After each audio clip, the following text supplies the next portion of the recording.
जी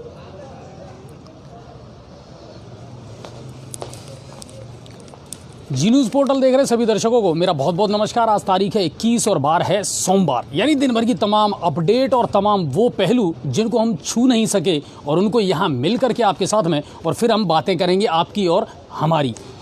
किसान आंदोलन की बातें होंगी उपसभापति पद की, कौन कौन से भरतपुर संभाग में उपसभापति बने हैं, किनको जिम्मेदारी दी है जनता ने, और आखिर में कौन कंधे से कंधा मिलाकर के सभापति के साथ में काम करेगा, और जनता के कितने सारे ऐसे मुद्दे हैं जिनको सुलझाया जाएगा। तमाम बातें होंगी। बात होंगी भरतपुर से, बात होंगी धौलपुर से, करौली और हिंडौन से, और बात होगी सवाई माधोपुर और गंगापुर सिटी से। इसके अलावा आज की हमारी इस लाइव में कुछ खास मेहमान भी होंगे जो हमारे साथ जुड़ेंगे। विधायक रामकेश मीणा जी, उनसे हम बात करेंगे फ़ोन के द्वारा, और एक ऐसी शख्सियत और हैं जो वार्ड नंबर पूरे 60 जो हैं गंगापुर सिटी के, उनमें से जिन्होंने सबसे ज़्यादा हाईलाइट जो हुए, जिन्होंने सबसे ज़्यादा प्रभावित किया और जिन्होंने सबसे ज़्यादा अपनी तरफ अट्रैक्शन खींचा, ऐसे एक पार्षद से मैं आपकी मुलाकात करवाऊंगा जो हमारी ही टीम के सदस्य थे। बहुत शानदार किरदार, कभी सोचा नहीं था कि राजनीति में वो जाएंगे, लेकिन जनता का वो प्यार मिला साहब कि अब वो पार्षद भी बन गए, और अब युवा चेहरे के साथ, युवा नेतृत्व के साथ में बहुत कुछ अपने वार्ड के लिए करना चाहते हैं। उनसे भी मैं आपकी मुलाकात करवाऊंगा। चलिए आज के दिन भर का सिलसिला शुरू करते हैं, और सिलसिले में सबसे पहले बात करते हैं राज्य सरकार की। राज्य सरकार के स्तर पर कोई बड़ा फैसला आज नहीं हुआ है। इतना ज़रूर है कि शिक्षा मंत्री ने ये कहीं ना कहीं कहा है कि जल्द ही स्कूल और कॉलेज खुलने वाले हैं। कुल मिलाकर के कोचिंग संस्थानों को, स्कूलों को और कॉलेजों को अब सरकार को खोल देना चाहिए, क्योंकि मुझे नहीं लगता कि कहीं भी कोविड-19 की एडवाइजरी का पालन किया जा रहा है। चुनावों में भी हमने देखा है, सब चीज़ में हमने देखा है, और ये जो चीज़ें हैं अब इनका प्रभाव स्कूलों पर और कोचिंगों पर नहीं पड़ना चाहिए। शिक्षा मंत्री ने कहा कि जल्दी ही सीएमआर में मुख्यमंत्री गहलोत से बातचीत की जाएगी और उनको इस बारे में बिल्कुल राय और मशवरा दिया जाएगा कि राजस्थान के जो स्कूल और कॉलेज हैं वो जल्द से जल्द खोले जाएं। इसके अलावा दूसरे राज्यों की भी समीक्षा की जाएगी कि वहाँ स्कूल और कॉलेज किस तरह खोले जा रहे हैं और क्या एडवाइजरी का पालन किया जा रहा है। राज्य स्तर से इसके अलावा और कोई बड़ी खबर नहीं थी। अब चलते हैं हम भरतपुर की तरफ।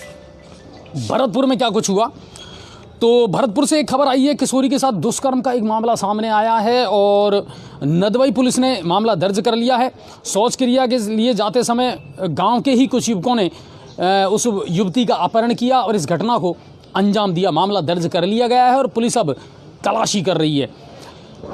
अज्ञात बाइक सवारों ने व्यापारी को मारी गोली। ये ब्रेकिंग आई थी देर शाम हमारे पास में अभी कि आप देखिए कि भरतपुर में अपराधियों के हौसले कितने बुलंद हैं। एक व्यापारी जो परचूनी का दुकानदार था, अपना कलेक्शन करके और जब लौट रहा था तो एक बाइक पर 3 बाइक सवारों ने उन्हें गोली मारी। पेट में उनके गोली लगी है। अभिषेक गुप्ता नाम का ये जो व्यापारी है ये गंभीर रूप से घायल है और अब इसको अस्पताल में भर्ती करवा दिया गया है।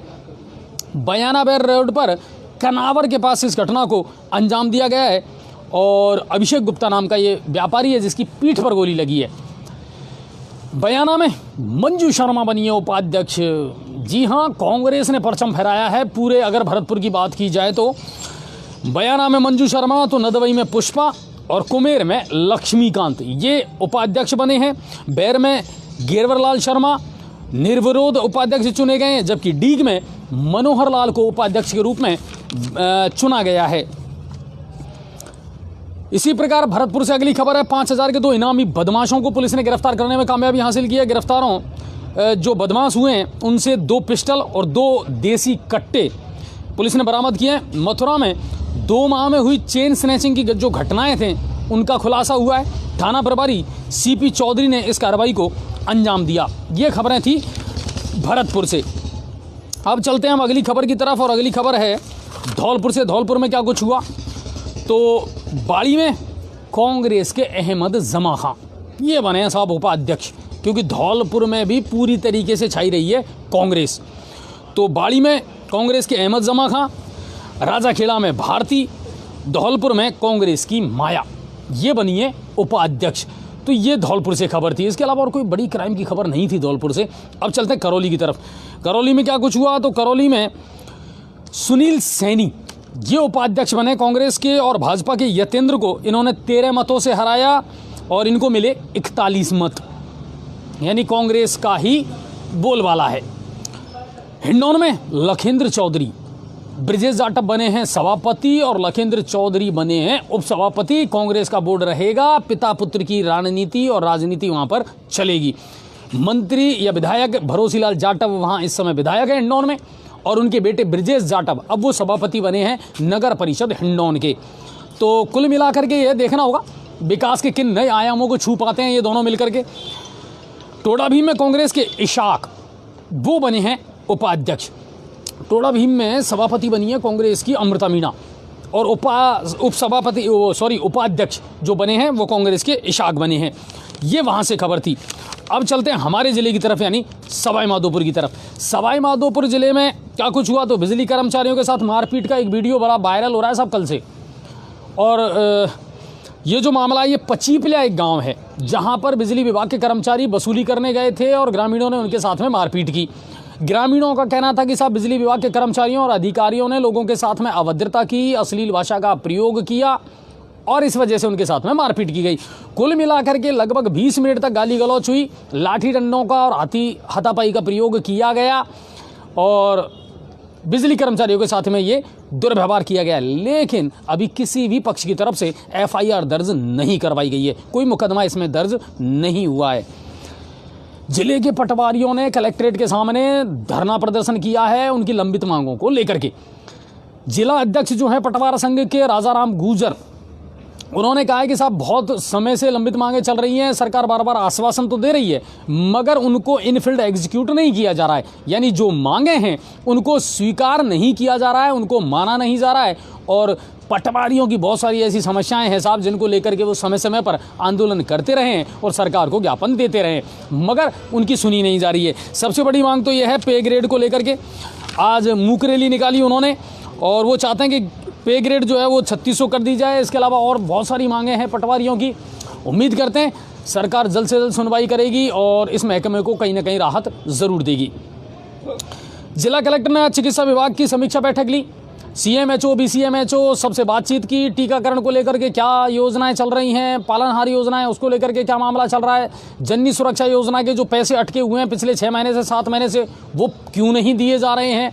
तो बहुत सारे मुद्दे थे जिनको लेकर के बात की है और सख्त निर्देश दिए हैं जिला कलेक्टर राजेंद्र किशन ने। जिला कलेक्टर राजेंद्र किशन का कहना था कि मरीजों के साथ किसी प्रकार की कोई लापरवाही नहीं होनी चाहिए, दुरुस्त इलाज मिले, समय पर इलाज मिले और चिकित्सा कर्मियों का व्यवहार मरीजों के साथ अच्छा होना चाहिए। अगर इस बारे में कोई शिकायत मिलती है तो बिल्कुल कार्रवाई की जाएगी। और सवाई माधोपुर से उपसभापति की अगर बात की जाए तो कल बिमल महावर वहाँ से बनी गए थे सभापति। उपसभापति में अली मोहम्मद जो हैं उनको 60 में से 37 मत मिले और वो उपसभापति निर्वाचित हो गए हैं। तो ये वहाँ से खबर है सवाई माधोपुर से। इसके अलावा बहुत सारी और ऐसी खबरें पीआरओ ऑफिस से जो हमारे पास में आई है, जिला कलेक्टर लगातार मॉनिटरिंग कर रहे हैं। और एक सबसे बड़ी खबर आई है कोविड-19 की वैक्सीन को लेकर के टास्क फोर्स का गठन कर दिया गया है। वैक्सीनेशन का काम बहुत जल्दी शुरू होने वाला है। उसको लेकर के ये खबर आई है कि जिले में टीकाकरण के लिए 89 तो बूथ बनाए गए हैं और 38 कोल्ड सेंटर जो हैं वो बनाए गए हैं। कोल्ड स्टोरेज किया जाएगा वैक्सीन को और इसकी पूरी तैयारियां जिला कलेक्टर महोदय ने कर दी है। अब क्या कुछ होगा ये आगे देखना पड़ेगा, लेकिन ये खबर है। अब चलते हैं गंगापुर की। लेकिन गंगापुर सिटी की खबरें बताने से पहले मैं आपकी मुलाकात करवाऊंगा जिनके बारे में मैंने आपसे बताया था। और गंगापुर सिटी की खबरों को लेकर के विधायक रामकेश मीणा से हम संपर्क करने का प्रयास ज़रूर करेंगे। और जिनसे मैं आज आपकी मुलाकात करवा रहा हूं वो है वार्ड नंबर 48। एम आई राइट? Ward number 48। मेरे भी जहन में ये वार्ड रहा साहब, और क्यों रहा, क्या कारण था, चलिए मैं बात करवा दे 1 मिनट। Hello hello. हाँ एमएलए साहब नमस्कार, अजय भारद्वाज बोल रहा हूँ जी न्यूज़ पोर्टल से। हाँ बोलो भारद्वाज जी। सर आज की किसान रैली को लेकर के और बहुत कुछ बातों को लेकर के मैं आज लाइव आपको ले रहा हूँ अभी। तो क्या कहना चाहेंगे सर, कितना सफल और कितना असफल मानते हैं आज की किसान रैली को? नहीं, पूर्ण रूप से सफल रही है रैली। जो उद्देश्य हमारा था उन किसानों को उनको समर्थन करना जो पंजाब हरियाणा के जो किसान है और दिल्ली बॉर्डर पे जो अपने आंदोलन को लेकर के वहां बैठे हुए हैं, उनको संबल प्रदान करने के लिए, उनको उनकी हौसला अफजाई करने के लिए और उनके आंदोलन को कंधे से कंधा मिला करके सहयोग देने के लिए हम लोगों ने आज यहाँ ये रैली की थी, और जो पूर्ण रूपेण सफल रही। पूरे विधानसभा क्षेत्र के प्रत्येक गांव ढाणी से किसान थे और सब मौजूद लोग थे। हमने एसडीओ को ज्ञापन दिया है महामहिम राष्ट्रपति महोदय के नाम, और मैं मानता हूं कि हमारी रैली पूर्ण रूप से सफल रही है। अच्छा, किसानों के और भी जो मैंने कल आज जब लाइव दिखाया था तब भी मैंने आपसे पूछा था कि किसानों के इसके अलावा और भी बहुत सारे मुद्दे हैं राम के सर जिनको उठाया जा सकता है और वो बहुत ज़रूरी है किसानों के लिए। इस बारे में आप क्या कहना चाहेंगे? नहीं, वो हम अभी तो जो केंद्र के द्वारा 3 कानून पारित किए हैं उनको वापस लेने के लिए दबाव बनाए हुए हैं सरकार से।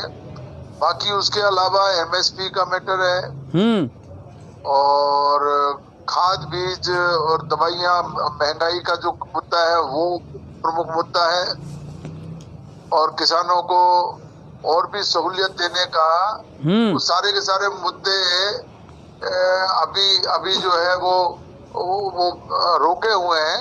केवल अभी मेन जो मुद्दा है वो केंद्र के द्वारा पारित ये 3 कानून जिनसे ये मंडियां खत्म होने का डर पैदा हो रहा है। एमएसपी की कोई लिखित में गारंटी नहीं दी है केंद्र सरकार ने। एमएसपी को किस तरह लागू करेंगे, कौन खरीदार होगा इन मंडियों में, और जब मंडियां खत्म हो जाएगी तो उसके बाद में परचेजर कौन होगा, उसका चेहरा अभी सरकार बता नहीं रही है। तो सब गोलमोल किया हुआ है।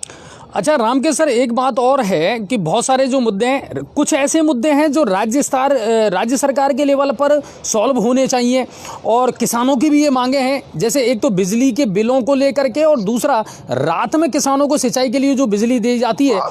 भारद्वाज जी, चाहे वो केंद्र सरकार हो, चाहे वो राज्य सरकार हो, और किसी भी दल की सरकार हो, किसान के जो मुद्दे हैं उनको हम राजनीति से परे हट करके उठाएंगे, और जो राज्य सरकार से संबंधित मुद्दे हैं उन मुद्दों को भी हर संभव कोशिश करेंगे कि वो उनको हल किया जाए और किसानों को सहूलियत दिलाई जाए। वो राज्य सरकार के पेंडिंग जो मामले हैं उनको यहाँ सुलझाएंगे, और केंद्र सरकार के जो मामले हैं उनकी भी किसानों के द्वारा बहुत जोर शोर से मांग की गई है, उनका भी हम कोशिश करेंगे कि भाई केंद्र सरकार भी किसानों की बात को माने और हम कंधे से कंधा मिला करके उनका सहयोग करें। राम के सर, अब आते हैं नगर परिषद के चुनावों पर, और नगर परिषद के चुनावों में कांग्रेस को शिकस्त का सामना करना पड़ा है। आपको लगता है कहीं ना कहीं रणनीति में कोई कमी रही या अपनी बात लोगों तक नहीं पहुंचा पाए? भारद्वाज जी, कोई रणनीति में कोई कमी नहीं है। एक्चुअल में तो क्या हुआ कि मेरे बीमार होने की वजह से मैं 1-1.5 महीने बीमार रहा, ठीक ढंग से ऑब्जर्व नहीं कर पाया। टिकटों का जो वितरण हुआ वो भी बहुत जल्दबाजी में हुआ। एक दिन पहले मैं वहां से आया था, तो टिकटों के वितरण में भी थोड़ा सा हम लोगों को हमारी कमी रही है। बाकी मैं आपको बताना चाहूंगा कि हमारे जो गंगापुर सिटी नगर परिषद क्षेत्र में कुल मतों की संख्या 85,197 जी। वोटिंग प्रतिशत रहा 72.04 जी।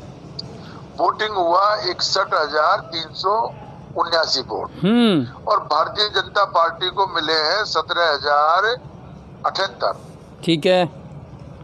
और कांग्रेस पार्टी को मिले हैं 15,274 वोट जी। केवल और केवल 1800 वोटों का अंतर रहा है, और 1800 वोट कोई बहुत बड़ा वोट नहीं है। इस मार्जिन में ही हमारी बहुत सारी सीटें निकल गई, कहीं 7 वोट से, कहीं 10 वोट से, कहीं 3 वोट से। इस तरह हमारी सीटें ये हारी है, और मैं इसको जो भाजपा के जो पक्के बाढ़ थे उन बाढ़ों में भी हमारी इतनी बढ़त कांग्रेस पार्टी को मिली है। निर्दलीय जो 21 आए उनको 29,027 वोट मिले हैं जी, जिसमें से ज्यादातर 4-5 को छोड़ दो तो सारे के सारे हमारे कांग्रेसी है।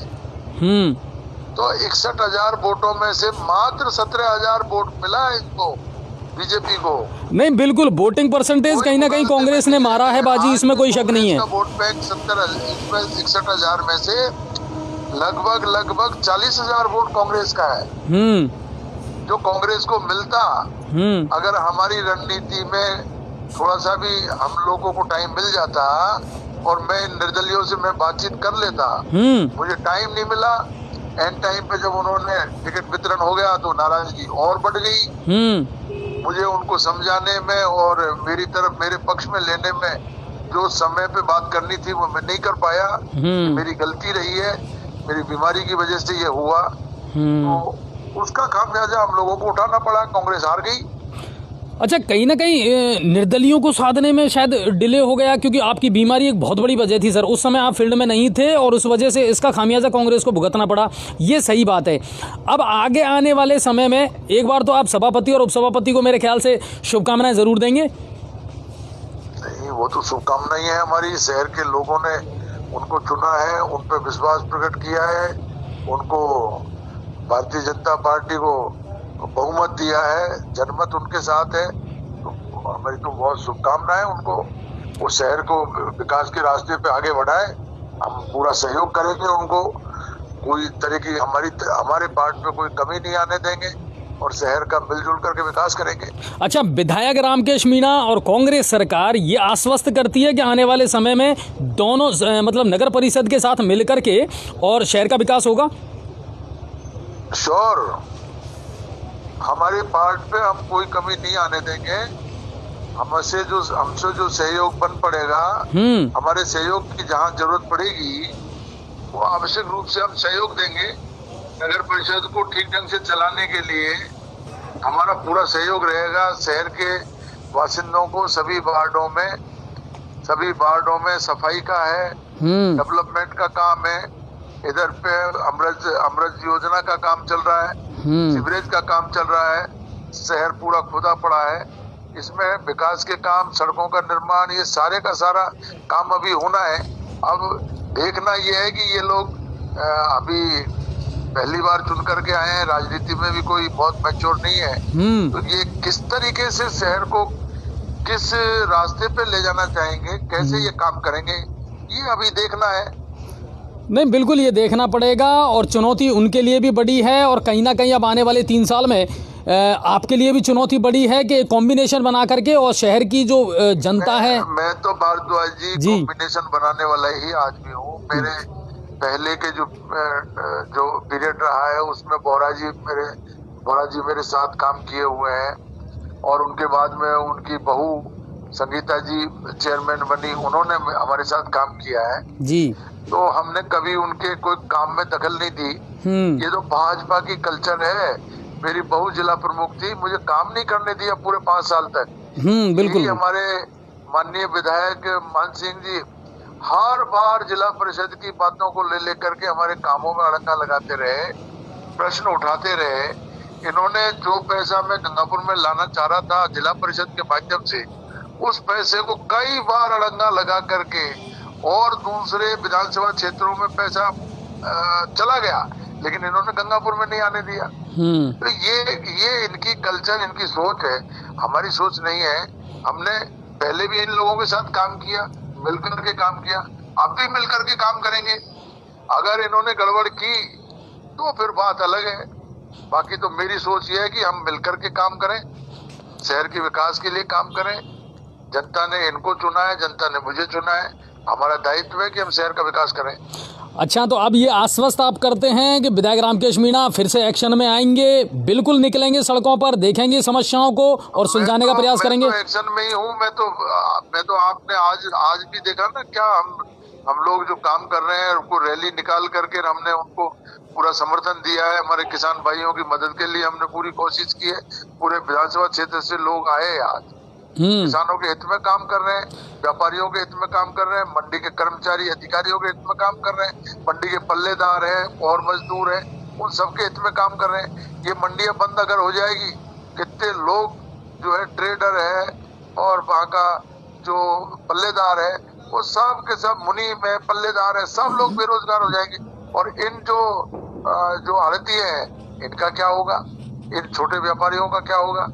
तो हम यही बात कह करके मोदी जी को कि आप हट छोड़िए, हठधर्मिता छोड़िए, किसानों से बात करिए और किसानों के, व्यापारियों के हित में जो बात है उसको लागू करो।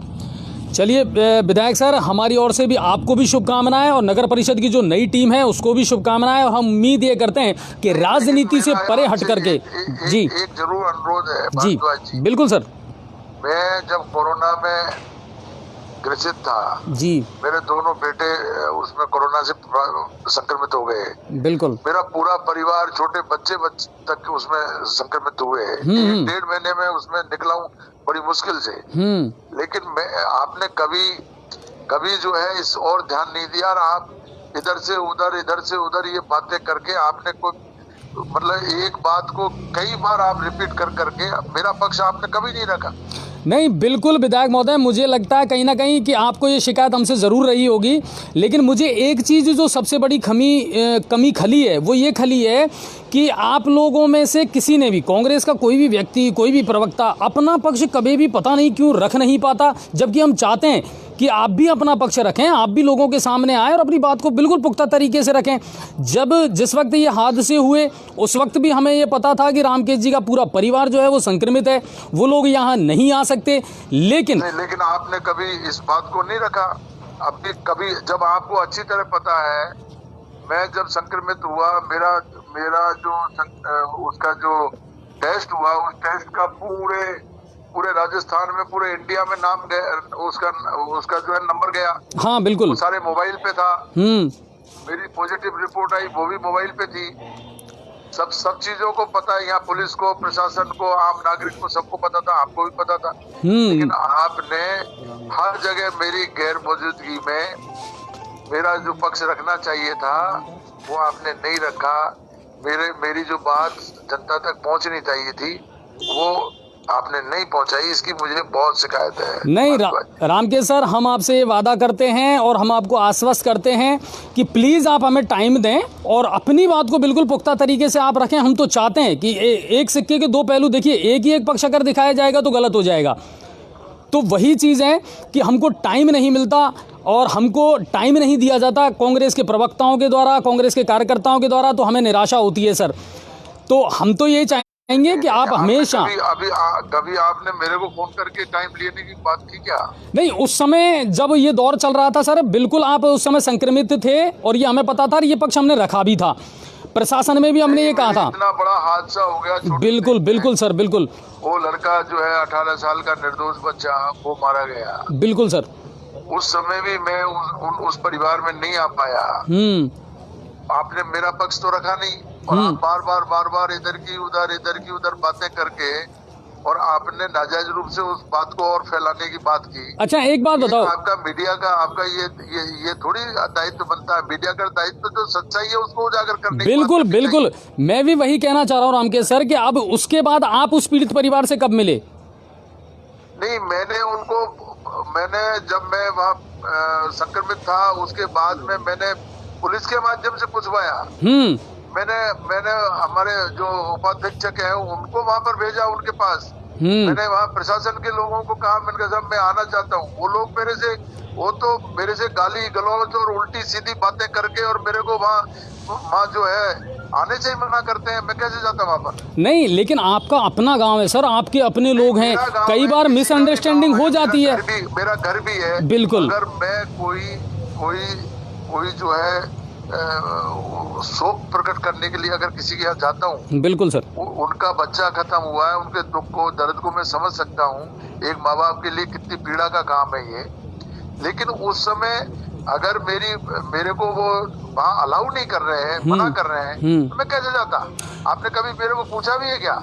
नहीं, मैं आपकी बात से मेरे से तो पूछा नहीं। और आप उनसे बात करते हो और उनसे बात करके उनका पक्ष तो आप उसमें मीडिया पे कवरेज कर रहे हो। आपने जरा सा भी ये नहीं पूछा कि इसमें तहकीकात में कि इसमें वास्तविकता है क्या? देखिए एक बात मैं आपको बताऊं रामकेश सर कि सोशल मीडिया के माध्यम से जब कोई मैसेज फैलता है और जब सारी चीज़ें आती हैं तो एक जनप्रतिनिधि होने के नाते कहीं ना कहीं हमारा ये कर्तव्य बन जाता है कि हम उन गलतफहमियों को दूर करें, उन लोगों से मिलें। ये आपके अपने लोग हैं सर, कोई दूसरे तो है नहीं। अपने लोग हैं। हाँ, मेरे ही बिल्कुल, मेरे गांव के, मेरे परिवार के बिल्कुल बहुत निकट के लोग हैं। लेकिन ऐसी परिस्थिति में आप खुद अच्छी तरह समझ सकते हो, बहुत ठीक से आप इस बात को जानते हो। आप होटल चला रहे हो, आपको ये अच्छी तरह पता है कि कोई संक्रमित व्यक्ति कोरोना का पॉजिटिव व्यक्ति, और वो भी जो एमएलए एमपी है, क्या वो बिना पुलिस की अनुमति के, बिना प्रशासन की अनुमति के वो बाहर निकल सकता है क्या? नहीं, बिल्कुल बिल्कुल आप अपनी जगह वाजिब हैं, बिल्कुल सही कह रहे हैं, लेकिन मैं ये कह रहा हूं सर कि उसके बाद से आज तक उस परिवार का ये कहना है कि विधायक महोदय ने हमें ना तो एक कॉल किया, दूसरी बात कि वो हमें कहीं ना कहीं जांच में सपोर्ट नहीं कर रहे हैं। तो उस बात को क्लियर करिए कि बिल्कुल आप मुझे बताओ, आप सुनो जी सर। जैसे ही मैं यहाँ से ठीक होकर के आया जी, मैंने पुलिस और प्रशासन के अधिकारियों की मीटिंग ली।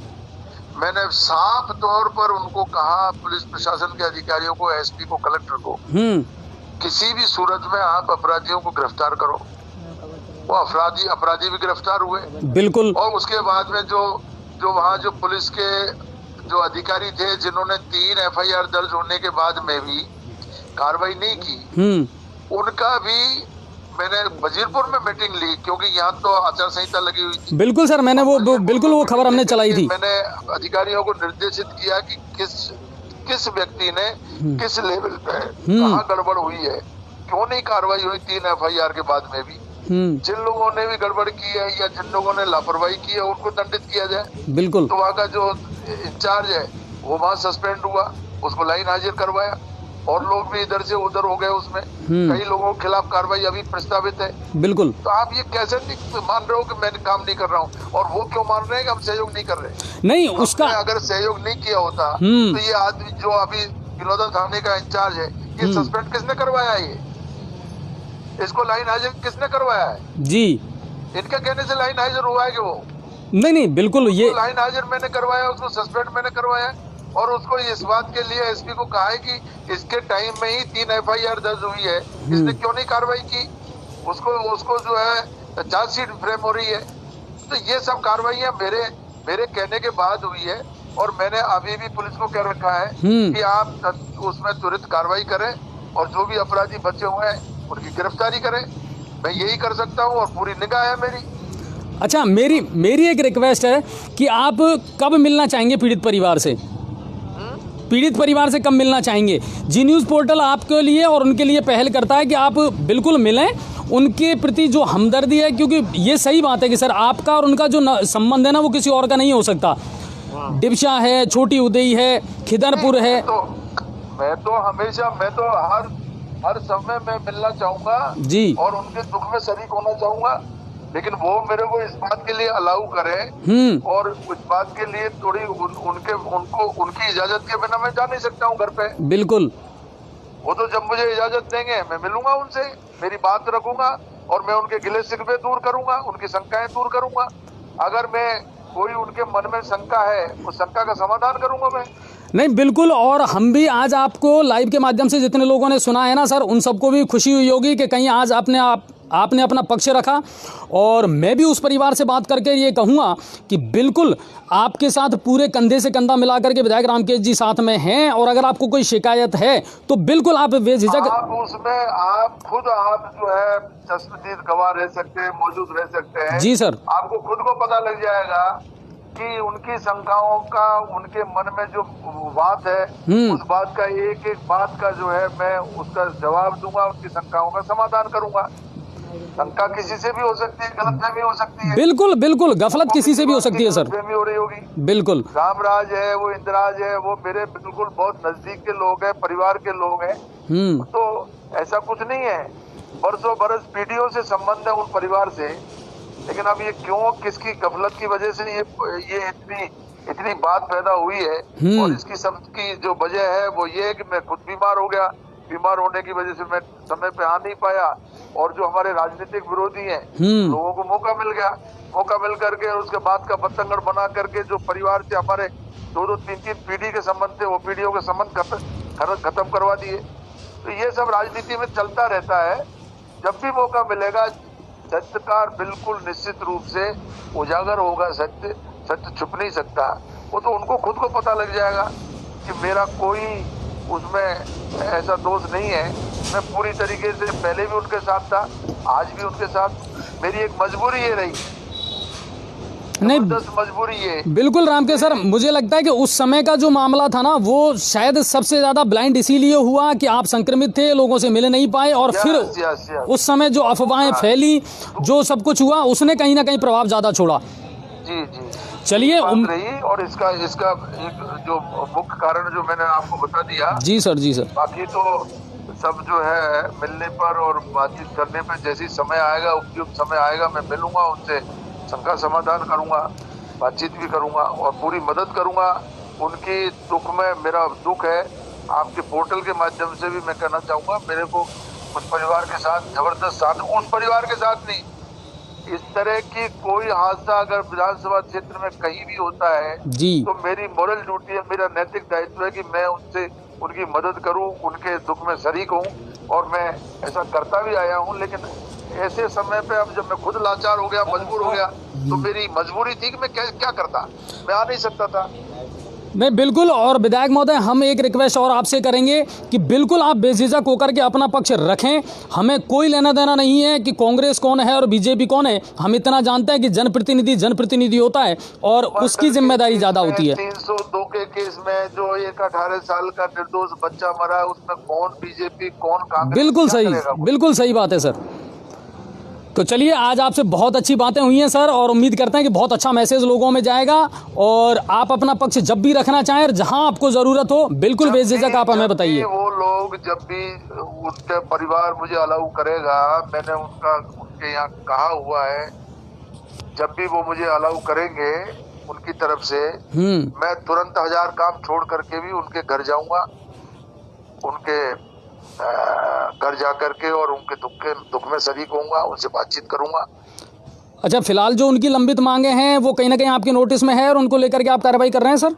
बिल्कुल, ये कार्रवाई है। मैंने पेंडिंग जो मुलजिम है, पेंडिंग जो अपराधियों की लिस्ट है, उनको पकड़वाने के लिए मैंने पूरी ताकत लगा रखी है, और उनके गार्ड उनके लगे हुए हैं। हाँ, बिल्कुल। कि अगर कोई प्रॉब्लम है, जो पुलिस को कहा हुआ है कि उनको किसी तरह की कोई दिक्कत नहीं आनी चाहिए। तो अभी मुझे लग रहा है कि पुलिस और प्रशासन पूरी तरीके से मुस्तैद है, उनके साथ है।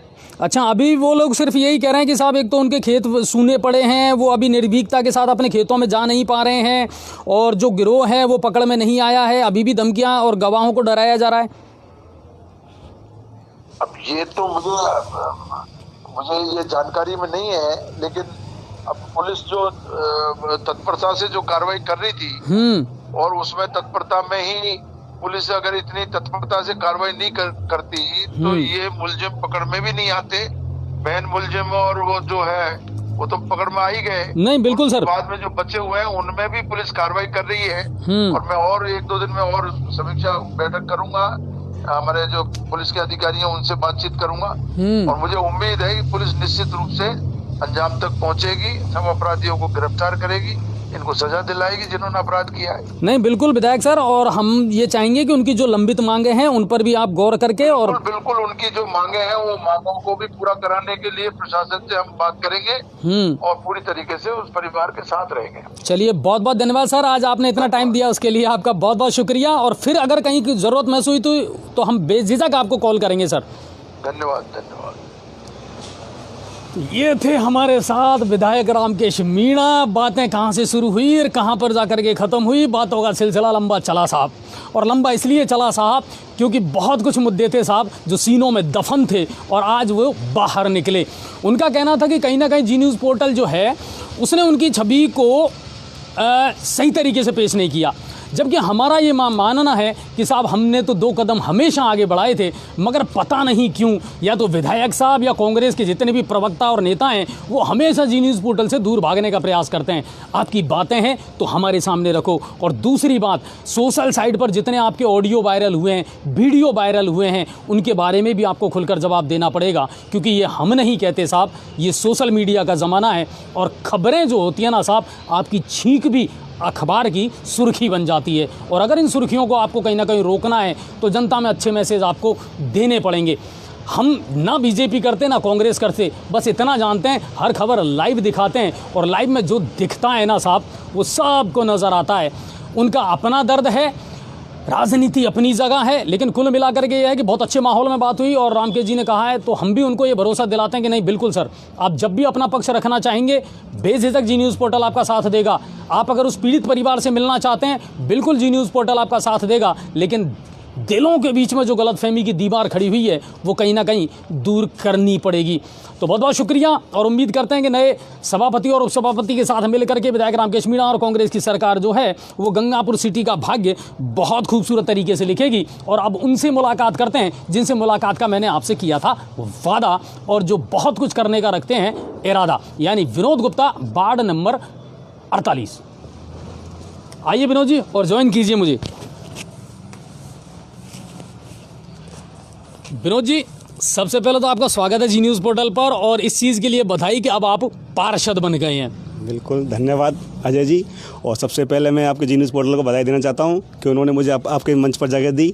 और आपसे बोलना चाहता हूं कि अब की बार मानसी जी गुर्जर के नेतृत्व में जो टीम गठित की गई और जो सभापति हमारे वीरू भाई मतलब शिवरतन जी जो 45 वोटों से जीत हासिल की है, और उसके बाद आज वीरू पुजारी जिन्होंने 44 वोटों से जीत हासिल की है, उन सबको मेरा धन्यवाद आभार व्यक्त करता हूं उनका कि उन्होंने गंगापुर में सबसे अच्छी तीसरी बार हैट्रिक मारी है बीजेपी ने।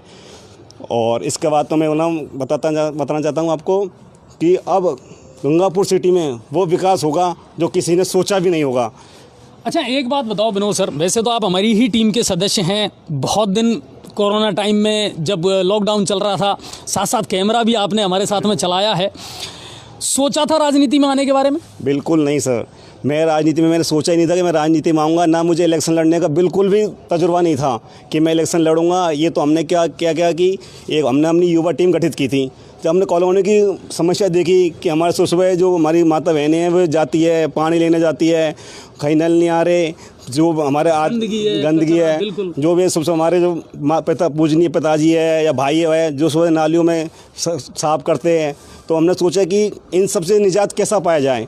तो हमने युवा टीम गठित की, उन्होंने सोचा कि हम में से कोई भी हमारा एक युवा चेहरा जो बाढ़ में आए और इन सब की परेशानियों को हल कर सके। तो उसमें से सबसे पहले हमने क्या हमारे एक दोस्त को खड़ा किया था, तो उसका नाम था मनीष। तो मैं आपको पूरी बात बताता हूँ जो हुआ था हमारे साथ में। तो मनीष को किया हमने, सबसे पहले हमारे जितने बाढ़ के वासी उन सबसे पूछा था कोई भी सम्मानजनक अगर आदमी है जो इलेक्शन लड़ना चाहता है तो हमारी युवा टीम आगे नहीं आएगी। तो उन्होंने बोला कि हम तो अब की बार चुनाव नहीं लड़ेंगे, हमारा कोई मानस नहीं है, आप अपनी युवा टीम में से कोई भी चेहरा ला सकते हो। तो हमने मनीष को खड़ा कर दिया। उसके बाद हम मान सिंह जी के पास टिकट के लिए गए हम, क्योंकि हमारा पूरा वार्ड, सबसे बड़ा विशेष बात है पूरा वार्ड कंप्लीट बीजेपी का है, सारे आदमी सब जितने भी है सब बीजेपी को ही ज्वाइन करना चाहते हैं। तो फिर इसके बाद चला, लेकिन किस्मत से वो टिकट हमको नहीं मिला बीजेपी का। तो टिकट आपने अप्लाई करा? हमने भी बीजेपी का अप्लाई किया, कांग्रेस से हमारे वार्ड में से किसी ने भी अप्लाई नहीं किया था जी। तो कांग्रेस टिकट तो हमारे और दूसरे बाढ़ के उसको देना पड़ा था, वो देना मजबूरी था उनका। उसके बाद हमारे 12 कैंडिडेट हम ऐसे थे जो बीजेपी टिकट के लिए गए थे। तो उसमें से भैया उनमें से 4 रनर ने तो ना अपना नामांकन वापस ले लिया, क्योंकि हमारे वार्ड में टिकट नहीं दिया गया। अदर बाढ़ के दुर्लभ जी है जिनको टिकट दिया गया। तो कोई प्रॉब्लम नहीं, हमने मान सिंह जी से एक ही रिक्वेस्ट है कि सर आप बाढ़ में ही किसी को टिकट दो, आपकी जीत निश्चय है। तो उन्होंने भाई टिकट नहीं दिया, हो सकता है कुछ पार्टी का जो डिसाइड है वो पार्टी जो करेगी वो ही होगा। उसके बाद हमने टीम से पूछा, मैं कि बताओ लड़ना है चुनाव नहीं लड़ना। हमारी टीम, मेरे पास 40 लड़कों की युवा टीम थी जो उन्होंने मेरा विश्वास तोड़ने ही नहीं दिया। उन्होंने कि विनोद तुझे चुनाव लड़ना है और बिल्कुल लास्ट टाइम तक चुनाव लड़ना है, हम तुम्हारे जी जान से तेरे साथ रहेंगे। मैं ठीक है चलो। उसके बाद 4 रन वापस ले गया, हम रह गए 8 कैंडिडेट, मतलब एक तो 2 तो पार्टी के 6 अलग से। अब सबसे बड़ी चुनौती मेरे सामने अजय जी यहाँ आई कि मेरे को चुनाव का कोई एक्सपीरियंस नहीं था, ना हमारी युवा टीम को था। हाँ, हम 15 साल से कम से कम बीजेपी के बिल्कुल चुनाव में भागीदार रहे और हमने हमेशा बीजेपी का ही साथ दिया है। अच्छा एक चीज़ और मैं पूछना चाहूँगा, बीच में कहीं लग रहा था कि यार धनबल बाहुबल सब चीज़ चाहिए चुनाव लड़ने के लिए, तो फिर क्या था पास में? पास में मेरे पास कुछ नहीं था, मेरे पास सबसे बड़ी थी युवा शक्ति। युवा शक्ति इतनी थी कि उन्होंने मेरे को कोई चीज़ का करने ही नहीं दिया, सब कुछ आगे से आगे वो उतना करते जा रहे थे कि मुझे ऐसा लगा कि मैं तो वैसे ही जीत रहा हूँ। मुझे बिल्कुल 1% भी नहीं लगा। मुझे लास्ट टाइम तक ये उम्मीद थी कि मैं बिल्कुल जीतूंगा और मेरी युवा टीम का विश्वास कभी भी नहीं डगमगाएगा। अच्छा एक चीज़ और है, वार्ड नंबर 48 से ये वो शख्स थे साहब जो ना जीते और ना हारे, मतलब ये हुआ साहब कि जिस तरह आपको याद है पहले T20 में एक टाई मैच हुआ था और उस टाई मैच में महेंद्र सिंह धोनी ने जब सुपर ओवर हुआ था तो बॉलिंग उनसे करवाई थी जिन्होंने कभी बॉलिंग नहीं की और उन्होंने विकेट निकाल करके दिए। हुआ कुछ ऐसा ही वार्ड नंबर 48 में भी। दुर्लभ जी पहले सरपंच रह चुके थे और कद्दावर व्यक्तित्व है उनका, उनके आए 128 और विनोद जी के आए 128, यानी मामला हो गया टाई। जब हम इसका लाइव प्रसारण कर रहे थे तो वहाँ से भी लगातार हमारे पास मैसेज आ रहे थे, अजय जी वार्ड नंबर 48 का क्या हुआ, लेकिन हम कहें तो क्या कहें क्योंकि बात पहुँच चुकी थी सुपर ओवर में। अच्छा, जब पता चला कि दोनों के सेम आए हैं उस समय की कंडीशन क्या थी, हार्ट बीट क्या थी? उस समय कंडीशन ये थी कि मेरे फ्रेंड का जो एजेंट था उसको मनीष था, उसका फ़ोन आया विनोद कि अपना टाई हो चुका है। चलो मैं ठीक है टाई होगा, कोई परेशान नहीं है। हाँ अजय जी मैं आपको बता दूँ मेरी किस्मत ने कभी साथ नहीं दिया था। आज तक जब भी होता मेरे पास 2 बार जॉब लग चुकी थी, मेरा सब कुछ हुआ था, लेकिन हमेशा मैं लास्ट टाइम पर रह जाता हूँ। लेकिन उस दिन मैं आपको बता दूँ कि मेरे जितने भी युवा टीम थी और मेरे उस दिन तो पूरे कॉलोनी वासी है ना, जितने भी मेरे बाढ़ वासी है, उस दिन सबने मेरे लिए प्रार्थना मांगी। तो आज उसी सबका आशीर्वाद है कि आज मैं उस चुनाव को जीत गया। अच्छा, सुपर ओवर में हुआ क्या था अंदर? सुपर ओवर में होता कि हमारे वार्ड में टोटल 677 मत थे, मतदान थे, 531 टोटल मत पड़े थे, ठीक ना। उसके बाद मेरे को 128 मिले थे और दुर्लभ जी को भी 128 मिले थे और तीसरे नंबर पर थे सुरेश जी पटवारी जिनको 109 मत प्राप्त हुए थे। अब आप जैसे आपके एग्जिट पोल ने बताया था कि सुरेश जी में और दुर्लभ जी में टक्कर है, हमको पता था कि हम टक्कर में हम हैं और हम जीतेंगे, श्योर था, बिल्कुल पक्का था। लेकिन कुछ ऐसा हुआ कि शायद हमारे वोट कुछ कट गए थे, लेकिन हम 200 का अनुमान लेके चल रहे थे। अब उसमें तो 128 हमको मत प्राप्त हुए, लेकिन आज उन सब की मेरे कॉलोनी वासी की दुआ आज काम आई। अंदर क्या चला था वहाँ सिस्टम जब आपको बुलाया था प्रत्याशियों को दोनों को? हमको बुलाया था, उन्होंने बोला कि आप बैठ जाओ पहले सारे वार्ड के जिनको सबका जो वो कंप्लीट हो जाएगा उसके बाद आपको लाया जाएगा। मैंने ठीक है। उसके बाद मैं आ गया था, उधर दुर्लभ जी के भाई आ गए थे, तो उन्होंने आ गए थे, उधर SDM साहब थे और अपने ADM साहब भी आ गए थे। उन्होंने बोला कि आपका गोटी डालकर फैसला होगा किस्मत के हाथ में। ठीक है। तो मैंने कि ठीक है सर, जो होगा। अब वो मैं बोल रहा था उनसे, सर थोड़ा जल्दी कर दो क्योंकि दिल में धक धक हो रही है, ठीक है ना। तो उन्होंने बोला नहीं, पहले सबका होगा उसके बाद ही आपका लास्ट में किया जाएगा, क्योंकि सारी वीडियोग्राफी सब कुछ करना पड़ेगा हमको। मैंने ठीक है सर। तो उन्होंने फिर जैसे सबका मतदान हो गया फाइनल, उसके बाद लास्ट में मुझे बुला लिया गया। तो हम दोनों खड़े हो गए, हमने बोला कि एग्री हो, मैं सब एग्री है और ऑप्शन तो कोई है भी नहीं कि वो कुछ अपन कर सके। तो उन्होंने एक अपने मेरे नाम की चिट बना दी थी और एक दुर्लभ के नाम से उन्होंने एक खाली डिब्बा लिया, उसमें दोनों चिटें बना के डाल दी थी। तो सुनीता मैडम जी आई थी, उनको बुलाया गया कि आप इनका एक चिट निकालिए। तो उन्होंने जैसे चिट निकाली, मैं तो उस टाइम पे ऐसे हो गया था, मैंने अपनी चप्पल थी जूते थे मेरे खोल दिए और आँख बंद करके खड़ा हो गया। और मुझे बाबा श्याम पर पूरा विश्वास था और युवा टीम पर पूरा विश्वास था कि जीत अपनी हो सकती है। तो जैसे ही मैडम जी ने बोला कि विनोद कुमार गुप्ता, तो मैंने उस टाइम पे एक जय भी बोल दी। तो खुशी तो आप जानते हो जाहिर तो होती है। Time was a very excited, हाँ है ना। हाँ। और वो कहते हैं ना कि हार अगर जीतने वाले को बाजीगर कहते हैं, और ये बंदा बाजीगर निकला साहब। और बाजीगर इसलिए निकला कि किस्मत का धनी निकला। जहां आज तक किस्मत ने साथ नहीं दिया, वहां किस्मत ने ऐसी जगह साथ दिया साहब कि मुकद्दर का सिकंदर बन करके ये उभरा और वार्ड नंबर 48 से जीत हासिल करी। खुशी हो गई, सेलिब्रेशन हो गया। उसके बाद बाड़ाबंदी भी चली, जगह जगह घूमे और राजनीति के जो नए अनुभव है वो भी लिए। अच्छा, सही बताना, क्या कुछ सीखा और क्या कुछ देखा कि ये राजनीति किस कदर की जाती है? अजय जी मैं आपको बता दूँ, राजनीति में मेरा तो कोई इंटरेस्ट नहीं था और ना मैं इंटरेस्ट इसको। राजनीति इतनी ऐसी चीज़ है कि मैं इसमें ज़्यादा जाना नहीं चाहता। लेकिन हाँ, अब मुझे 5 साल की जिम्मेदारी मेरे कॉलोनी वाले ने मुझे दी है, बाड़ावासी ने, तो इसको मैं बिल्कुल निभाऊंगा। उनकी हर समस्या का जितना मुझे समाधान होगा उतना उनके लिए दिन रात काम करूंगा। और मैं आपको एक चीज़ बता दूं कि बीजेपी से मुझे अब क्यों हटकर चुनाव लड़ना पड़ा, ये सबसे मेरी बड़ी भूल है। मान लो कि मैं वो बोलते हैं ना, वो एक व्यवस्था थी। हाँ, चलो, क्योंकि मैं बीजेपी को अपनी माँ मानता हूँ और शुरू से मैं बीजेपी का ही, हमारा पूरा परिवार बीजेपी का ही कैंडिडेट है, समझ लो आप। कि हम बीजेपी को छोड़ नहीं सकते। और मैंने जब चुनाव लड़ा था, इलेक्शन हुए थे, उससे पहले मैंने खुद मान सिंह जी को कॉल किया था कि सर कुछ गलती हो गई मेरे से, लेकिन जीत कर आऊँगा और आपके पास ही आऊँगा, मैं कहीं नहीं जाने वाला। तो वो कहते हैं ना कि माँ से कुछ दिन के लिए अपना बच्चा बिछड़ सकता है, लेकिन जाना तो माँ के पास ही पड़ेगा। मैंने जैसे चुनाव जीता तो हमने मान सिंह जी के पास गया और मैंने बोला सर मैं आपको ज्वाइन करना चाहता हूँ, और मैंने बीजेपी फिर से ज्वाइन कर ली। अच्छा एक बात बताओ, सब चीज़ हो गया और आज कम से कम इस पूरी कहानी का दी एंड हो गया, पटाक्षेप हो गया, अब सभापति भी बन गया।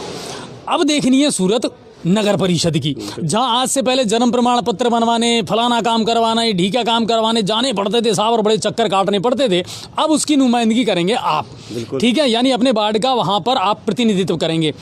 दिमाग में क्या क्या है, कौन कौन से ऐसी समस्याएं हैं कॉलोनी की, वार्ड की, जिनको सबसे पहले सॉल्व करना है? सर सबसे बड़ी परेशानी तो हमारे वार्ड की नाली की प्रॉब्लम है, क्योंकि नाली इस तरह बना दी गई कि पानी निकलना क्या, आप उसमें गंदगी तक नहीं निकाल सकते। और दूसरी समस्या है मेरे यहाँ पे नल की, नल बिल्कुल टाइम पे नहीं आता और किसी का कनेक्शन नहीं है। जिन्होंने क्या पाइप लेके ऐसा कर रखा है कि नाली में उसे कचरे भी नहीं निकाल सकते, पूरी नालियों में पाइप लगे हुए हैं। तीसरा रोड लाइट बिल्कुल भी नहीं है हमारे यहाँ पर, पूरे मोहल्ले में कोई एक दो ही रोड लाइट जलती है, नहीं तो कोई नहीं है। और यहाँ तक कि तो कचरे गाड़ी तक भी समय पर नहीं आती, कभी आती है कभी नहीं आती, और यही सफाई कर्मचारियों का है। क्योंकि मुझे पता है 5 साल में हमारे कॉलोनी वार्ड ने कितना कुछ सहा है, क्योंकि शैलेंद्र जी उससे पहले थे तो उधर ही उनकी सफाई होती थी और बाढ़ बड़ा था। तो अब हमारा वार्ड छोटा हो गया, मुझे लगता है इतनी समस्या अब पैदा नहीं होगी। हाँ वाकई का ये हमारे यहाँ पर रोड का इतना इशू नहीं है, मेन तो नालियों का इशू है, सबसे बड़ा नालियों का इशू है तो, और सफाई का। तो ये सबसे पहले मेरी विशेष जो रहेगा इन पर रहेगा, नालियों पर, रोड लाइट पर और पानी पर। अच्छा, नगर परिषद के काम वाम करवाना करना, इन चीज़ों को अब धीरे धीरे सीखना पड़ेगा? बिल्कुल सीखना पड़ेगा। अच्छा, जी न्यूज़ पोर्टल का कितना योगदान रहा और अब आगे हमारे साथ कितना टाइम गुजारोगे? सर अब आपके साथ तो हमेशा टाइम गुजारना है ना, और आप पहले भी आप और हम सब एक थे, लेकिन हो सकता है कुछ प्रॉब्लम का जैसे मैं आपसे अलग हो गया, और जितना हो सकता है मैं बोल रहा हूँ नगर परिषद में हमने क्या, जितनी हमारी टीम थी हम साथ में रहे थे, हम 45 कैंडिडेट थे जो साथ में रहे थे 11 दिन। तो हम सब ने एक ही मानस बनाया था कि जो भी नगर परिषद के अंदर भ्रष्टाचार हो रहा है, एक तो उसको बिल्कुल जड़ से सफाया करेंगे। अब की बार सारे जो भी हमारे निर्वाचित वार्ड मेंबर हैं सब एक साथ मिलजुल कर काम करेंगे और सब एकजुट होकर ही आगे बढ़ेंगे। तो कुल मिलाकर के ये है कि विनोद गुप्ता एक युवा चेहरा है, राजनीति में आने का कोई विचार नहीं था साहब, लेकिन कहते हैं ना कि ये ज़िंदगी पता नहीं क्या करवट ले ले, ये किसी को पता नहीं चलता। अब पार्षद बन चुके हैं, हमारे साथी हैं, पहले हमारे साथ काम करते थे, आगे भी हमसे जुड़े रहेंगे, लेकिन अब इनकी जिम्मेदारी बन गई अपने वार्ड के लिए। बहुत सारा खाका तैयार है दिमाग में, धीरे धीरे सीखेंगे, जाएंगे, नगर परिषद को ज्वाइन करेंगे, मीटिंगों में अपनी आवाज़ उठाएंगे और उम्मीद करते हैं कि अपने वार्ड के लिए ज़रूर बेहतर काम कर पाएंगे। शायद उतना ना कर पाएं और सभी को संतुष्ट कर पाना इतना आसान भी नहीं है साहब, और संभव भी नहीं है, लेकिन कहते हैं ना कि बहुत कुछ करने से अच्छा है अगर कुछ करोगे तो दिखेगा ज़रूर। तो कुछ शुरुआत करोगे तो बहुत कुछ होता चला जाएगा। और विनोद जी क्या कहना चाहेंगे अपने लोगों के लिए? सर मैं एक तो मैसेज देना चाहता हूँ अजय जी कि हमारा वार्ड ऐसा जो हॉट बन गया था हॉट सीट में, लेकिन कुछ लड़ाई झगड़े भी हुए थे, कुछ ऐसा आपस में ऐसा मनमुटाव हो गया कि, क्योंकि ऐसा हुआ कि 8 कैंडिडेट थे, तो कुछ मकान की दूरी पर कैंडिडेट खड़ा था। तो अब की बार ऐसा इलेक्शन हुआ था कि रियल में मुझे बिल्कुल भी इंटरेस्ट नहीं आ रहा था कि मैं इलेक्शन लड़ूं, क्योंकि कोई भी साथ नहीं दे रहा था। सब ऐसे घबरा रहे थे कि मैं इधर जाऊंगा तो सब साइलेंट थे कि मैं इधर जाऊंगा तो उसका बुरा, उधर जाऊंगा तो उसका बुरा, क्योंकि सब आपस में ही छोटा वार्ड था हमारा, तो कोई भी आपस में एक दूसरे के पास नजदीक नहीं आ रहा था, मतलब खुद को ही प्रचार करना पड़ा था। ये तो मेरा सबसे बड़ी टीम समझ लो कि युवा टीम थी जिन्होंने मेरा साथ दिया, नहीं तो हो सकता था मुझे खुद को अकेले को ही निकलना पड़ता वोट मांगने के लिए। तो मैं सबसे ये बोलना चाहता हूँ मेरे वार्ड के वासियों और जो भी अलग से अपने गंगापुर के जितने क्षेत्रवासी है, भाई कुछ भी मेरे से गलती हुई हो या मेरे से आप जानते हो इलेक्शन में कुछ ऊपर नीचे बात हो जाती है, राजनीतिक दुर्व्यवहार। हाँ, राजनीति 5 साल की है मगर रिश्ते जिंदगी भर के हुआ करते हैं। तो मैं वार्ड के वासियों को यही मैसेज देना चाहता हूँ कि जिसने मुझे वोट दिया या नहीं दिया, अब सब मेरे जो 677 कैंडिडेट है और जिनके मेरे जो बच्चे हैं, कुछ है, पूरा वार्ड मेरा परिवार है और मैं इसकी हमेशा के लिए सेवा करना चाहता हूँ, और मुझसे कोई गलती हो तो मुझे माफ़ कर देना। चलिए, तो ये हैं विनोद जी, और विनोद जी की टीम से मैं मिलवाना चाहूँगा। चलिए, युवा साथी जो हैं विनोद जी के, अच्छा वो कहाँ गए सर? वो चले गए थे, प्रतीक सर निकल गए। सर आइए प्लीज़ ज्वाइन कीजिए मुझे, जिन्होंने पूरा तरीके से साथ दिया विनोद जी का, और इनको लगा कि इन्होंने राजनीति के बहुत बड़े बड़े जो दिग्गज हैं ना उनको पछाड़ करके और फिर एक युवा चेहरे पर भरोसा जताया। मुझे अपना नाम बताइए। मनीष गुप्ता।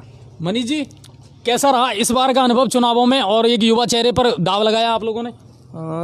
अनुभव तो सर बहुत अच्छा रहा, लेकिन थोड़ी सी ये है कि समस्या को सामना बहुत करना पड़ा, क्योंकि बाढ़ में जो इस बार स्थिति थी वो ऐसी थी कि जितने भी कैंडिडेट खड़े होते सब आपस में रिश्तेदार, कोई मिलने वाला, बिल्कुल बिल्कुल, वो स्थिति थोड़ी भयावह हो गई। इस वजह से थोड़ी समस्या को सामना करना, बल्कि और तो कोई ज़्यादा ऐसा इशू नहीं था, क्योंकि युवा टीम साथ थी, सब तरह से अब आगे भी साथ दोगे ना? बिल्कुल साथ देंगे सब। जब मतलब ये मान लो अगर नगर परिषद भी कुछ काम नहीं करेगी, बाढ़ वाले बोलेंगे तो वो काम हम करके देंगे उनको। सर आपका शुभ नाम? सब लक्ष्मीकांत गुप्ता। सबसे बड़ा साथ तो विनोद का मनीष का रहा है जी। सबसे ज़्यादा साथ मनीष ने दिया है। जहाँ भी जाना होता था, जो भी काम करना होता था, सबसे ज़्यादा मनीष ने करा है। तो मैं इस बंदे को सबसे ज़्यादा धन्यवाद देना चाहूँगा विनोद के बारे में कि मतलब ये हमेशा इसके साथ भी रहेगा, साथ ही बन के रहा है। जैसे अर्जुन का साथी कृष्ण रहा है ना, उस तरीके से विनोद का साथी मनीष रहा है। तो मैं मनीष को बहुत ज़्यादा धन्यवाद देना चाहूँगा। मैं आपको बताना चाहता हूँ, ये वही कैंडिडेट है जिसको हम पहले मैदान में उतारना चाह रहे थे, लेकिन जब दुर्लभ जी की एंट्री हुई तो इन्होंने बोला कि विनोद नहीं, अब आप लड़ो। तो मैंने कि ठीक है, मैं कि इससे बोला मैं कि पहले तू है मेरे लिए, आप हो, बल्कि मैं नहीं, इसने नहीं, मैं नहीं, आप लड़ोगे अब क्या चुनाव में। अच्छा, आप कुल मिलाकर के ये है कि युवाओं की टीम मिलकर के और अच्छा काम करेगी वोट अपने पार्टी के लिए? क्या कहना चाहेंगे सर? बिल्कुल सर, आप भी आइए, अपना इंट्रोडक्शन मुझे दीजिए। मेरा नाम सोनू गुप्ता है, वार्ड 48 से। मैं विनोद का घनिष्ठ मित्र हूँ एवं भाई भी हूँ। तो मैं ये कहना चाहूँगा सभी वार्डवासियों से कि जो भी समस्या रहेगी तो विनोद भी सुनेगा और हम लोग भी इसके लिए काम करेंगे, और जो भी समस्या होगी उनका समाधान पूर्ण रूप से किया जाएगा और जल्दी से जल्दी उन समस्याओं का हल किया जाएगा। कुल मिलाकर के अकेला विनोद पार्षद नहीं है, बल्कि वो वार्ड जो है ना वो पूरा उसका परिवार है, और ये जो युवा टीम है ना ये अब विनोद के साथ है। कुल मिलाकर के वो जो गाना है ना उसकी पंक्तियां याद आती हैं कि एहसान मेरे दिल पे तुम्हारा है दोस्तों, और ये दिल तुम्हारे प्यार का मारा है दोस्तों। तो कुल मिलाकर के यारों की तिकड़ी है और यारों की चौकड़ी बन गई, और अब ये मिलकर के नगर परिषद में अपने वार्ड के लिए काम ज़रूर करेगी। आप युवाओं ने बहुत सारे लोगों को अच्छा सब कुछ दर्शाया है कि एक निर्दलीय उम्मीदवार पर, क्योंकि किसी भी पार्टी से इनको टिकट नहीं मिला, सामने कद्दावर लोग भी थे, लेकिन उसके बावजूद भी विनोद पर भरोसा जताया और उम्मीद ये करते हैं कि अपने वार्ड के लिए काम करेंगे एक युवा सोच के साथ में। और जिस तरह आपने अब तक साथ दिया है विनोद का, वैसे ही आप आगे साथ देते रहेंगे। आप सभी का बहुत बहुत धन्यवाद। अच्छा, जी न्यूज़ पोर्टल वगैरह देख, विनोद का नहीं, हम पूरे वार्ड का साथ देंगे। वार्ड में से अगर कोई भी मतलब है ना, जो भी समस्या हो, बाकायदा पूरे वार्ड में घर घर जाके सबकी मतलब समस्या सुनी जाएगी, और सबके घर पे जाके एक बार मतलब पूरा वार्ड का पूरा सब जगह एक मतलब परिवार टू परिवार जो भी समस्या होगी उसको लिखित में लिया जाएगा और उस पर अमल किया जाएगा। अच्छा, एक चीज़ मैं और बता दूं कि बहुत जल्दी जी न्यूज़ पोर्टल भी एक खाका हम तैयार कर चुके हैं। सभापति को और वार्ड मेंबर जितने भी हैं इन सबको हम भी अपना एक सजेशन लिखित में देंगे कि अगर इन कामों को किया जाएगा तो शायद बेहतर होगा। और उसी की कड़ी में मैं आपको आज एक सलाह ज़रूर देना चाहूँगा विनोद सर। एक तो आप केयर सेंटर ज़रूर खोलें, वार्ड के लोगों को कहीं भटकना ना पड़े। एक ऑफिस या एक कार्यालय आपका होना चाहिए कि यहाँ विनोद जो है वो आपको 24 आवर्स मिलेगा। आप अपनी जो भी शिकायत है, समस्या है, उसको दर्ज करवाइए और उसके बारे में 7 दिन के अंदर अंदर या 10 दिन के अंदर कहना चाहूँगा कि जब इसको खड़ा किया था तो सबसे पहले प्रायोरिटी यही थी कि बाढ़ की समस्या को कहाँ सुना जाएगा। तो ये जो आप बता रहे हो केयर सेंटर की, ये सबसे पहले हमारा टॉप प्रायोरिटी पे यही था कि जितने भी बाढ़ की समस्या है उनको एक जगह सुना जाए, या फिर जितने भी समस्या हैं जैसे नगर परिषद से संबंधित कार्य है तो उनके लिए कोई 2 लड़कों की या 3 लड़कों की टीम गठित की जाए जो घर घर जाके उनसे समस्याएं पूछ सके, जो भी डॉक्यूमेंट उनके इनकम्प्लीट है उनको कंप्लीट करवा सके। इस बारे में सबसे पहले सोचा गया था, उसके बाद फिर ये टीम गठित की गई थी, तब जाके हमने इनको लाए मिला। और अजय जी, हम हमारे 40 प्रेजेंट टाइम पे 40 जो युवा टीम है कैंडिडेट है उसमें हम 40 लड़के, हम इस टीम को इतना मजबूत बनाना चाहते हैं कि कम से कम इसको 100 तक तो लेके जाएंगे। और रियल बता रहा हूँ आपको बात में अजय जी, इन सबको पता है, मैंने से बोला कि मैं नहीं चुनाव जीता, आप सब चुनाव जीते हो।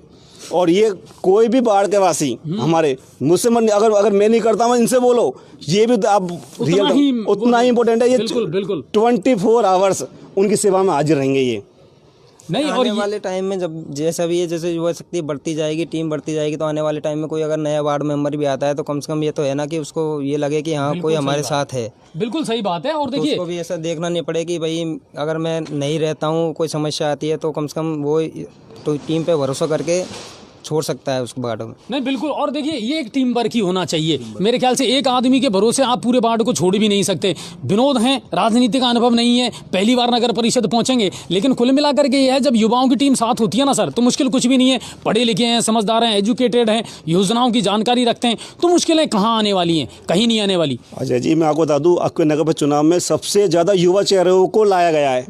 मतलब आप देखो, मतलब मैं जिस टीम में साथ रहा था ना अभी 10 दिन, तो वहां पर ज्यादातर मुझे अपने ऐसे लग रहे थे सबके सब अपने हैं। मतलब कुछ कैंडिडेट तो ऐसे थे जो मेरे साथ में स्टडी किया उन्होंने मेरे साथ में। बिल्कुल सही बात। मतलब मैं जानूंगा 65% कम, उससे ज़्यादा होंगे युवा चेहरों को मौका मिला है आपकी बार, क्योंकि पब्लिक की सोच। पार्टियों ने तो नहीं दिया, पार्टी ने नहीं दिया, निर्दलीय ने, वो कैसे मानो? जनता ने दिया। बिल्कुल जनता ने मौका दिया है। जनता ने ये डिसाइड कर लिया कि अब जो आने वाला टाइम है ना, वो युवा पीढ़ी का ही है, और युवा पीढ़ी ही कुछ कर सकती है आगे के लिए।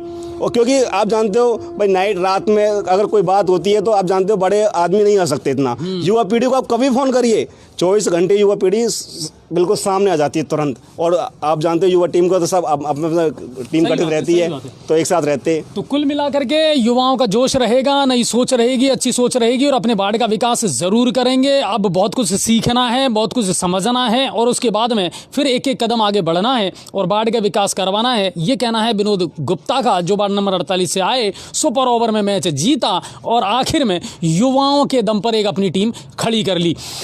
अब काम करना है इनको और इनकी पूरी टीम को। हमारी ओर से भी आप सभी को बहुत बहुत शुभकामनाएं सर। और जी न्यूज़ पोर्टल भी आपके मुद्दों को उठाता रहेगा बिल्कुल बेबाकी से। जहां आपको ज़रूरत पड़े बिल्कुल हम आपका साथ ज़रूर देंगे। जी बिल्कुल, आप सबका साथ ही चाहिए हमको।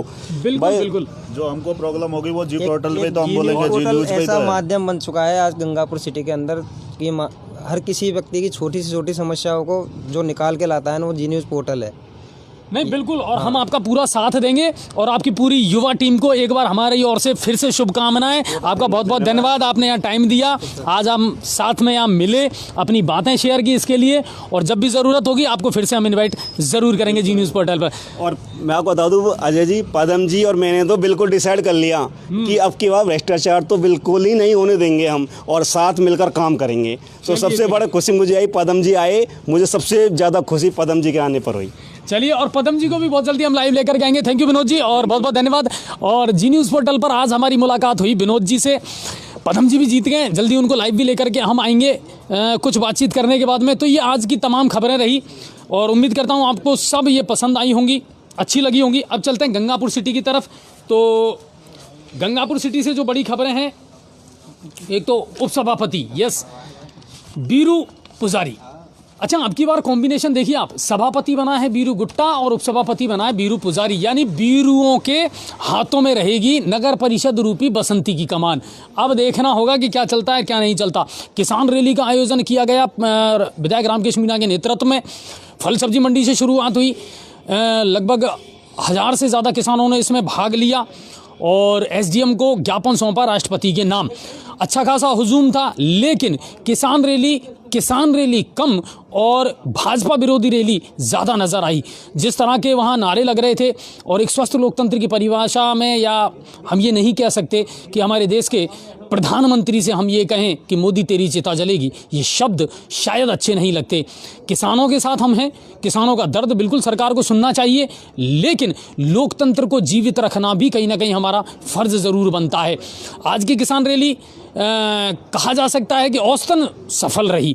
मैं ज़्यादा सफल नहीं मानता, वो उसका एक कारण ये है कि किसान तो कम और थोड़े से राजनेता और भारतीय जनता पार्टी के विरोधी या एक निश्चित जो सिद्धांतों में या मुख्य धाराओं में, विचारधाराओं में विश्वास करने वाले लोग ज़्यादा नज़र आए मुझे, तो वो बात है। तो किसान रैली का आयोजन किया गया। आज एक खबर और आई हमारे पास में चौंकाने वाली कि साहब स्टेशन जो है, रेलवे स्टेशन गंगापुर सिटी पर, वहाँ पर पिछले 4 दिन से पेयजल की व्यवस्था जो है वो गड़बड़ा रही है, यानी पीने के पानी की समस्या वहाँ पर यात्रियों के लिए बनी हुई है। तो ये है, चुनाव संपन्न हो चुके हैं, प्रशासन जो है उसकी कार्रवाई जो है, पूरा काम जो है वो समाप्त हो चुका है आज।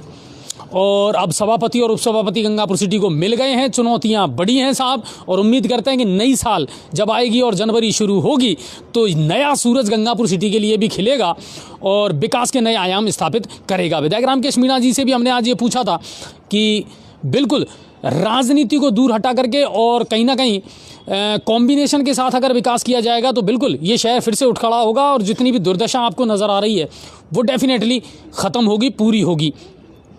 तो वो चुनाव संपन्न हुए। सबसे ज़्यादा बधाई देना चाहूँगा मैं प्रशासन को।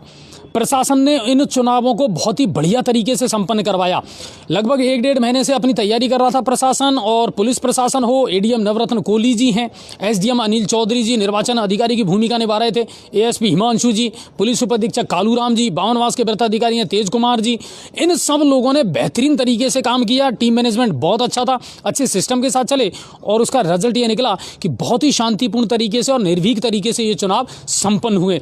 तो प्रशासन की जो टीम है उसको भी हम दिल से बधाई देना चाहेंगे सर। लोकतंत्र के इस पर्व को आपने वाकई में शानदार जश्न के रूप में तब्दील कर दिया। शाम को उपसभापति का रिजल्ट आया, उसके बाद में क्या जश्न और क्या शानदार पार्टी की क्या जुलूस निकाला भारतीय जनता पार्टी ने। विधायक मान सिंह गुर्जर, पूर्व विधायक मान सिंह गुर्जर साथ में थे, सभापति शिवरतन अग्रवाल यानी बीरू गुट्टा, उपसभापति बीरू पुजारी वीरेंद्र जी वो साथ थे और भाजपा के तमाम कार्यकर्ता थे। पूरे बाजार में होकर के उन्होंने लोगों को धन्यवाद दिया, अभिनंदन किया, आभार व्यक्त किया। और वहीं कांग्रेस के मदन पचौरी को शिकस्त का सामना करना पड़ा, लेकिन कुल मिलाकर के ये चुनौतियां बड़ी हैं और करना पड़ेगा। आज बहुत सारे हमारे दर्शक कह रहे थे जब हम नगर परिषद के चुनावों को दिखा रहे थे कि साहब इसको क्यों दिखा रहे हो, आंदोलन दिखाओ।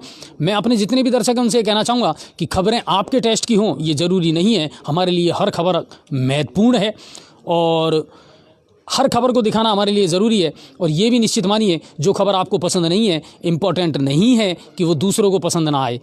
तो हर खबर पर हमारी नज़र है। अगर आपको लगता है कि कोई खबर हमें नहीं देखनी तो आप ना देखें, लेकिन आप क्या देखना चाहते हैं वही हम दिखाएं ये संभव नहीं है।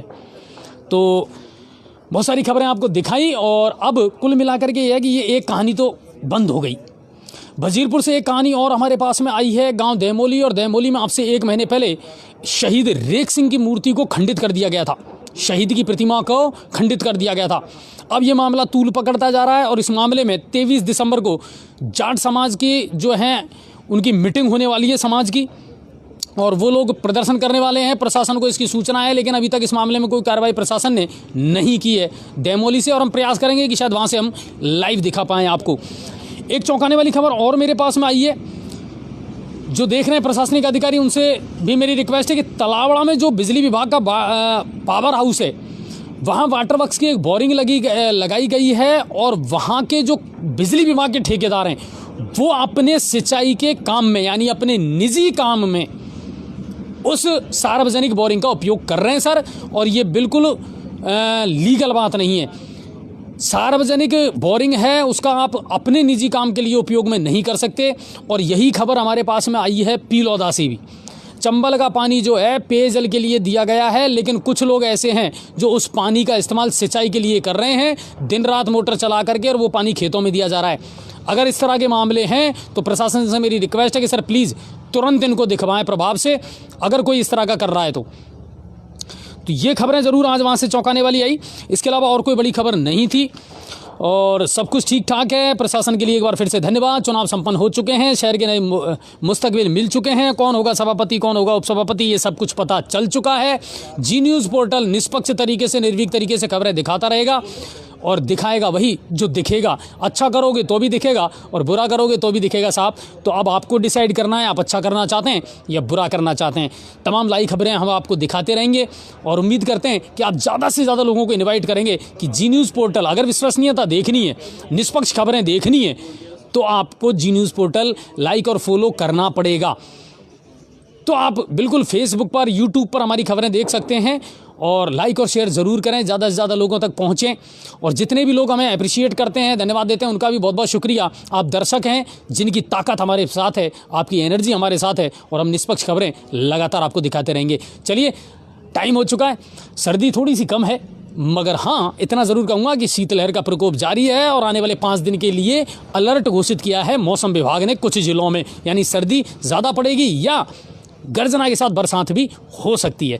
चलिए ये मौसम विभाग की अपडेट थी। अब विदा चाहूँगा आप सभी से। धन्यवाद, जय हिंद और जय भारत।